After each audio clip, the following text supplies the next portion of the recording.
তোমরা তো হজ করতে আসছো, তবে কথা শুনে নাও, আমাদের মক্কায় একজন মানুষ আছে, তার নাম হলো মুহাম্মদ।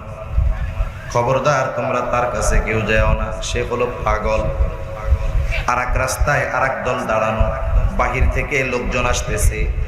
তাদেরকে বলতেছে, শোনো, হজ করতে আসছো, তবে একটা বিষয় সতর্ক, আমাদের মক্কায় একজন মানুষ আছে, তার নাম হলো মুহাম্মদ, সে কিন্তু কবি, তার কাছে তোমরা কিন্তু যাও না। আর এক রাস্তায় আর এক দল প্রতিনিধি দাঁড়ানো, পৃথিবীর বিভিন্ন প্রান্ত থেকে ওই রাস্তা দিয়ে যারা ঢুকে, কুরাইশদের প্রতিনিধিরা বলতেছে, শোনো, হজ করতে যাচ্ছ ভালো কথা, তবে এ কথা শুনে নাও, মক্কায় একজন মানুষ আছে, তার নাম হলো মুহাম্মদ, সে কিন্তু গণক। আর এক রাস্তায় আর এক দল দাঁড়ানো, মানুষেরা ঢুকতেছে হজ করার জন্য, বলে, শোনো, মক্কায় একজন মানুষ আছে, তার নাম হলো মুহাম্মদ, খবরদার তার কাছে